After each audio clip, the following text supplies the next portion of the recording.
तो seat sharing मुश्किल महागठबंधन के लिए होने वाला है। एनडीए के लिए बहुत सहजता से, जैसे लोकसभा में हम लोगों ने सीटों का बंटवारा कर लिया, विधानसभा में भी होगी। तो अभी तो वर्चस्व की लड़ाई वहां पे भी होगी, जहां एक तरफ कांग्रेस कतई नहीं चाहेगी कि 70 से कम सीटें हम लोग को मिले, नहीं मिलनी भी चाहिए। भाई राष्ट्रीय पार्टी है, जरूर उनका हक बनता है ज्यादा सीटों पर। गृह मंत्री जी बिहार आए हैं सर, गृह मंत्री बिहार आए हैं, क्या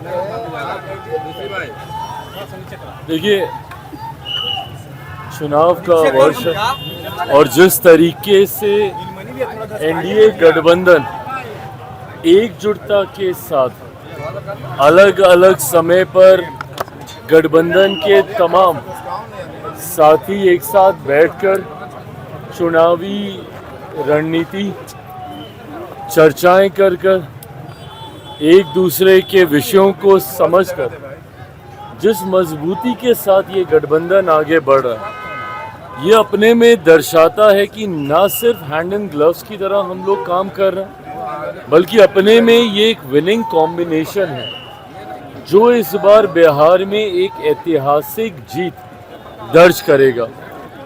कुछ समय पहले दिल्ली में भी एनडीए के तमाम नेताओं की मुलाकात बातचीत हुई। आज स्वयं गृह मंत्री बिहार में मौजूद हैं। जनसंपर्क कर जनता के माध्यम से तो वो इस बात को समझेंगे ही कि जनता की इस गठबंधन से क्या आशाएं हैं, पर साथ ही में गठबंधन के साथियों के साथ बातचीत से भी कैसे हम लोग चुनाव में अपने प्रदर्शन को और मजबूत और बेहतर कर सकें, इस दिशा में भी आज चर्चा होगी। हकीकत है कि जहां एक तरफ हमारा गठबंधन मजबूती से आगे बढ़ रहा है, सबका साथ के साथ हम लोग आगे बढ़ रहे हैं, तो वहीं दूसरी तरफ विपक्ष में जिस तरीके से वर्चस्व की लड़ाई देखने को मिल रही है, जिस तरीके से महत्वाकांक्षाओं के लिए दो घटक दल आपस में एक दूसरे के सामने ही दिख रहे हैं, ना वो लोग चेहरा तय कर पा रहे हैं, ना वो लोग गठबंधन का स्वरूप तय कर पा रहे हैं। राजद कांग्रेस में जिस तरीके से दरारें देखने को मिल रही हैं, ये दर्शाता है कि एक तरफ बिखरा हुआ विपक्ष और दूसरी तरफ मजबूत एनडीए एक ऐतिहासिक जीत की ओर हम लोग अग्रसर हो रहे हैं, इसमें कहीं कोई संदेह नहीं। दलितों को लुभाने के लिए 14 अप्रैल से जो आपके चाचा है पशुपति कुमार पारस, वो दलित सेना का रैली का आयोजन कर रहे हैं, कैसे देख रहे हैं? करें भैया, समय समय पे होना चाहिए। बिहार सरकार अदालत गई है, चारा घोटाला में जो 950 करोड़ घपला हुआ था, उसको वसूलने के लिए जो नेता लोग इसमें शामिल थे उनकी प्रॉपर्टीज बेची जाएगी। सर कैसे देखते हैं इसको? सर देखिए, होना चाहिए। जिस तरीके से कुछ लोग अपनी जेब भरने के लिए जनता के पैसे को लूटने का काम करते हैं, ऐसे में ज़रूरी है कि उस लूटे हुए पैसे से जो संपत्ति उन लोगों ने अर्जित की है, उसके माध्यम से जितनी रिकवरी हो सके, जितना धन जो कि सरकार का है, जो कि जनता का है, जो कि जनता के लिए इस्तेमाल किया जाना चाहिए, उसकी रिकवरी जितनी संभव हो की जानी चाहिए। और इनको लेकर के आपकी पार्टी का क्या है? हाईकोर्ट का फैसला भी आ गया, याचिकाओं को खारिज कर दिया है हाईकोर्ट ने, अब क्या? देखिए, अंतोगत्वा किस तरीके से छात्रों को न्याय मिले, ये प्रयास हम लोगों का था। न्यायालय में ये विषय गया, अंतोगत्वा न्यायालय के फैसले का हम सब सम्मान करते हैं। एनडीए की बैठक में क्या नीतीश कुमार को इस संशय की स्थिति बना रहे हैं विपक्ष, क्या उनके चेहरे पर मुहर लग जाएगी? देखिए, ये विपक्ष के लिए ये मुद्दा है, हम लोग लिए कभी मुद्दा नहीं रहा। मुख्यमंत्री जी का नाम, उनका चेहरा, एनडीए का चेहरा बिहार में कौन होगा, ये हम लोग लिए चर्चा का विषय रहा ही नहीं है। समय समय पर गठबंधन ने इन बातों को स्पष्ट तौर से सामने रखा है। जैसा मैंने कहा कि आज संभवतः मुलाकात में चर्चाएं और विषयों पर होगी।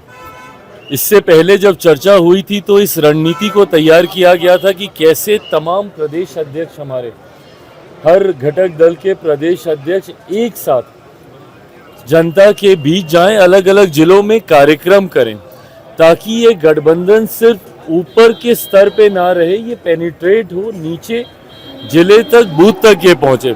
और मुझे खुशी है कि इसके जो परिणाम हम लोग को देखने को मिल रहे हैं, जिस तरीके से हर जिले में ये कार्यक्रम आयोजित हुआ, पांचों दल के प्रदेश अध्यक्ष का एक साथ मूवमेंट रहा पूरे प्रदेश भर में, इससे ना सिर्फ हमारा गठबंधन मजबूत हुआ बल्कि बूथ स्तर तक के हमारे जो कार्यकर्ता हैं उनमें ये एकजुटता का संदेश गया, जिसका यकीनन लाभ हम लोगों को विधानसभा के चुनाव में मिलेगा। इसी प्रकार और क्या रणनीतियां हम लोग तैयार कर सकते हैं चुनाव से पहले। इन लगता है सीट शेयरिंग को लेकर, चिराग जी सीट शेयरिंग को लेकर ये सब कुछ ठीक नहीं है। ये हमला अगर आपको याद हो तो लोकसभा में भी किया गया था। सामने देखिए सर, कितने एमिकेबली सीट शेयरिंग लोकसभा में हो गई थी।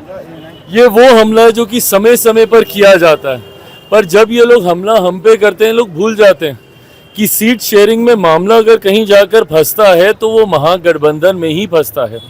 महागठबंधन की प्रेस कॉन्फ्रेंस से ही इनके एक घटक दल को पीठ में खंजर भोंका गया, कह के उठ के जाना पड़ता है। तो सीट शेयरिंग सहज कभी महागठबंधन के लिए नहीं रहा। अभी तो 60 सीटें कितनी बार दी थी कांग्रेस को पिछली बार, 60-70 सीटें जो भी दी थी, 70 सीटें। तो अभी तो वर्चस्व की लड़ाई वहां पे भी होगी, जहां एक तरफ कांग्रेस कतई नहीं चाहेगी कि 70 से कम सीटें हम लोग को मिले, नहीं मिलनी भी चाहिए।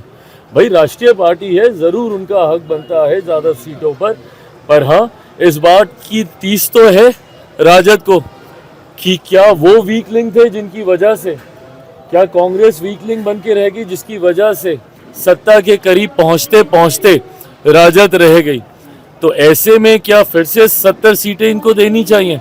तो सीट शेयरिंग मुश्किल महागठबंधन के लिए होने वाला है। एनडीए के लिए बहुत सहजता से, जैसे लोकसभा में हम लोगों ने सीटों का बंटवारा कर लिया, विधानसभा में भी होगा। अगर आप ये वीडियो YouTube पर देख रहे हैं तो हमारे चैनल को सब्सक्राइब करें और बेल आइकन को दबाना ना भूलें। अगर आप Facebook पर ये वीडियो देख रहे हैं तो हमारे पेज को लाइक करें।